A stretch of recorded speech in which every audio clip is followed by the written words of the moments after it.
जी अस्सलाम वालेकुम। एपिसोड 2 के साथ सफ़र यार आपकी खिदमत में हाजिर है। सफ़र यार विद वकास अहमद, तो ये नाम अच्छी तरह से याद कर लें और प्लीज़ आखिर में एक लिंक आएगा, उसको आपने सब्सक्राइब भी ज़रूर करना है। तो ये एपिसोड 2 है जिसमें कि अब हम शुरू कर रहे हैं। आपको जानते हैं, जैसा कि मैंने आपको बताया था कि जो उंदलस की हिस्ट्री है हम डॉक्यूमेंटेड फॉर्म में आपके सामने पेश कर रहे हैं। इसमें जियोग्राफिकल फैक्ट्स, हिस्ट्री और बाकायदा मैप्स की सूरत में मैं आपको उन जगहों पर लेकर जाऊंगा। तो सबसे पहले चलते हैं जी, इस एपिसोड में हम जिब्राल्टर से शुरू कर रहे हैं। मैंने जिब्राल्टर विज़िट किया कुछ अर्सा पहले और मैलागा में हम लोगों ने फ़्लाई किया और वहाँ से बाय रोड ट्रिप करते हुए जिब्राल्टर तक पहुँचे और बड़ा ही इंटरेस्टिंग ये एक जर्नी था।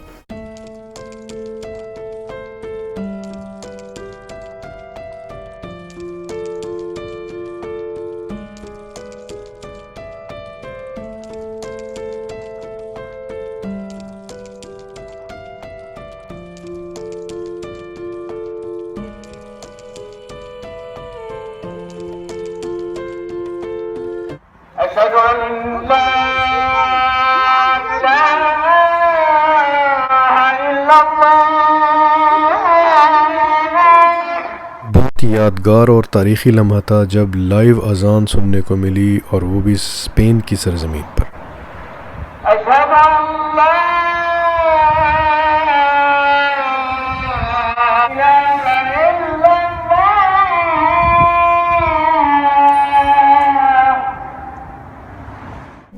जिब्राल्टर जो है जी, ये एक यूएस यूनाइटेड किंगडम ही की एक कॉलोनी समझ लें इसको है। एक ब्रिटिश एनक्लेव है जो स्पेनिश मेडिटेरेनियन सी के बॉर्डर पे वाक़ है। तो टोटल जो रकबा है वो अबाउट 6.7 स्क्वायर माइल है।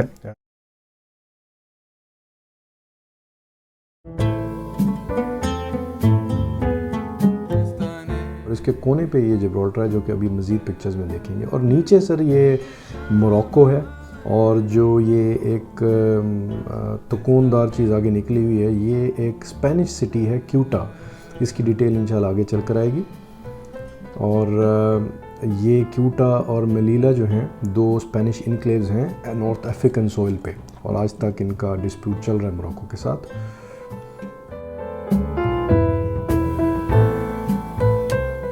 और नहायत खूबसूरत एरियल व्यू जिब्राल्टर का। और दूसरी जानिब आप स्ट्रेट ऑफ जिब्राल्टर देख सकते हैं कि जिसमें येलो कलर से जो मार्क्ड है वो जिब्राल्टर है और दूसरी जानिब मोरक्को है।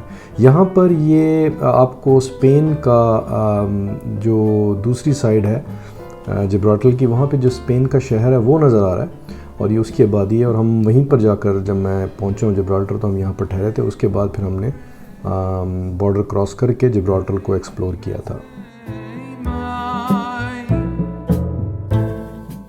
यहाँ नोट कीजिए जी, बादलों में पीछे आपको एक पहाड़ सा नज़र आ रहा है, ये मोरक्को अफ्रीका है। इस पिक्चर में जी देख सकते हैं ये टोटल जिब्राल्टर है। जैसा कि मैंने पहले बताया 6.7 स्क्वायर किलोमीटर का एरिया है। और यहाँ पे देख सकते हैं ये रनवे है और यहीं से रोड जाती है जिब्राल्टर को। तो जिस वक्त ट्रैफिक होती है तो इस रनवे को रूट को बंद कर दिया जाता है, जहाज़ उतरते हैं और दोबारा से पेडेस्ट्रियन और ट्रैफिक के लिए इसको खोल दिया जाता है।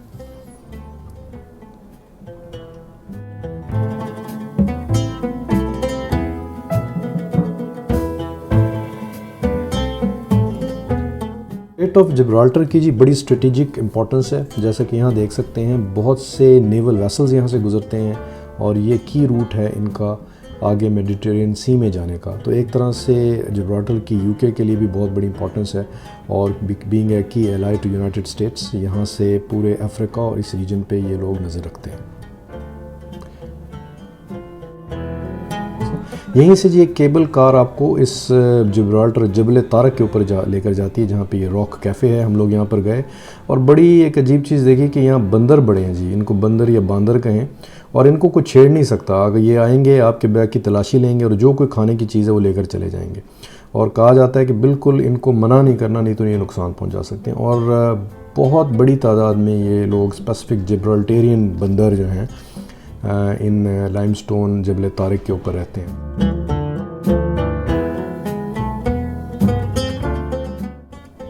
ये वो मंज़र है जी जब स्पेन की जानिब से फ़र्स्ट टाइम हमने जबल तारिक को देखा। बहुत कैफियत थी और एक फ़ीलिंग हुई कि यहाँ पे हमारे मुसलमान भाई लंगर अंदाज हुए थे, फ़ौजें इस आइबेरियन पेनिनसुला में दाखिल हुई। एक बहुत ही वो फीलिंग है जिसको मैं एक्सप्लेन नहीं कर सकता। तो ये जबल तारिक का एक मंज़र है। तो यहाँ पहुँचकर हमने सिटी एक्सप्लोर किया। उसके बाद ये यूरोपा पॉइंट है जी, हम यहाँ पर पहुँचे। इस मस्जिद को मस्जिद इब्राहिम अल इब्राहिम भी कहते हैं और ये शाह फहद ने तामीर करवाई थी तकरीबन 1997 या 1994 में, और इसका इंतज़ाम सऊदी गवर्नमेंट चलाती है और जिब्राल्टेरियंस मुसलमानों के लिए ये एक बड़ी ही इम्पॉर्टेंट जगह है। We are at Gibraltar, Europa Point. Alhamdulillah, you can see mosque.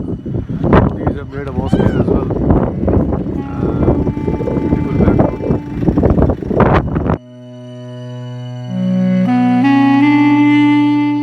ये मंज़र और मोमेंट भी जी बड़ा तारीख़ी था हमारे लिए कि दूर हमें अफ्रीका नज़र आ रहा था और बड़ा ही एक इंटरेस्टिंग ये दिन था।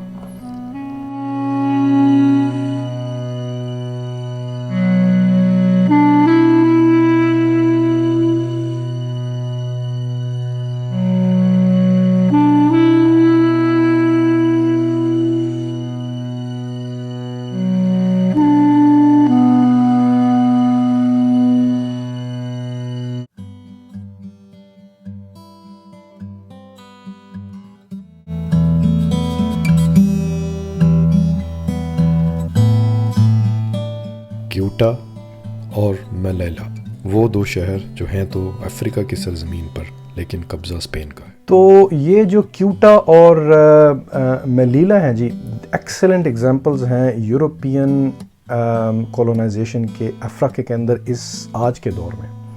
और मोरक्को ने कभी भी इन दोनों एरियाज़ को स्पेन का हिस्सा तस्लीम नहीं किया और गाए बगाए इनकी भी आपस में बहस होती रहती। लेकिन यूनाइटेड नेशंस में अनफॉर्चुनेटली मोरक्कन इस अपने केस को बहुत बेहतर अंदाज में पेश नहीं कर सके।